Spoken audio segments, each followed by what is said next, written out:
Salut à toi et bienvenue dans cette troisième partie du chapitre Aspect énergétique des phénomènes électriques et on attaque avec la puissance électrique. Alors l'énergie électrique est liée au mouvement ou au stockage des porteurs de charge. Et du coup cette énergie peut être convertie ou transférée.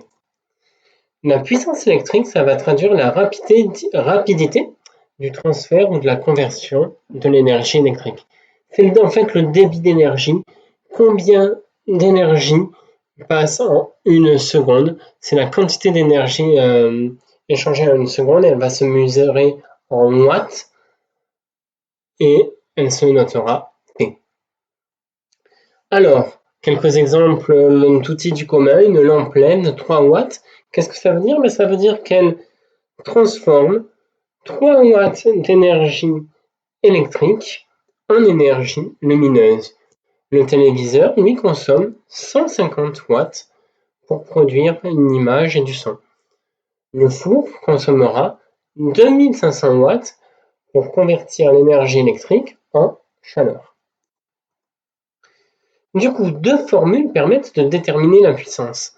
La première formule, c'est à partir de l'énergie.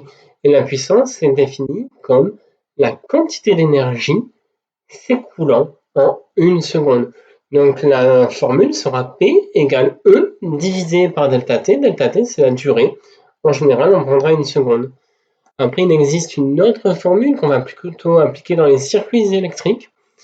Eh bien, la puissance, c'est P est égal à U fois I. La puissance, c'est la tension fois l'intensité.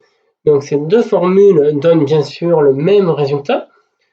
Comment choisir la bonne formule? Eh bien, en fonction de ton énoncé, si on te donne la tension et l'intensité, il est logique d'aller chercher la deuxième formule. A l'inverse, si on te donne l'énergie et la durée de la mesure, il faudra prendre la première formule. Et sans transition, parlons maintenant de l'effet Joule.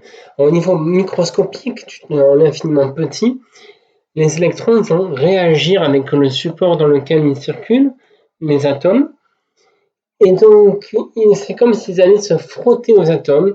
Donc un courant électrique va dégager de la chaleur. La chaleur dégagée, c'est l'effet Joule.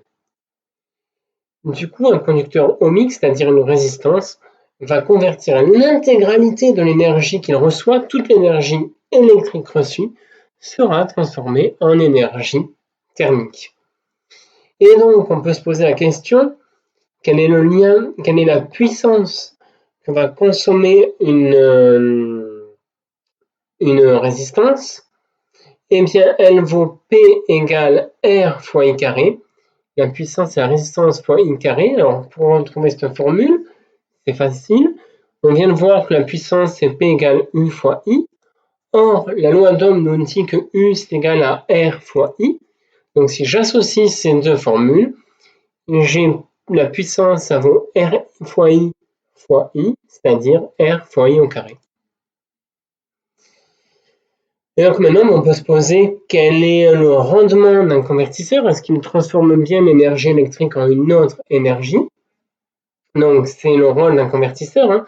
Comme une lampe va transformer de l'énergie électrique en énergie lumineuse et en énergie thermique. Si c'est une ancienne lampe à filament, elle chauffe.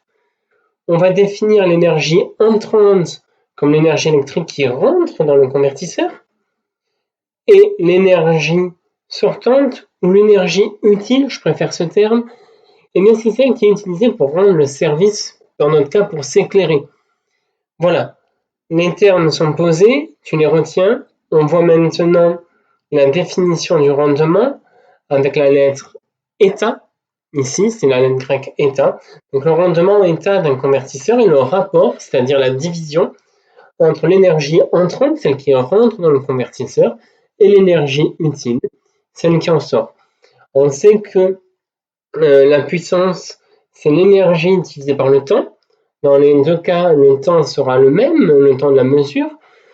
Donc, on peut simplifier par le temps et obtenir que le rendement état, c'est aussi égal à la puissance utile divisée par la puissance entrante.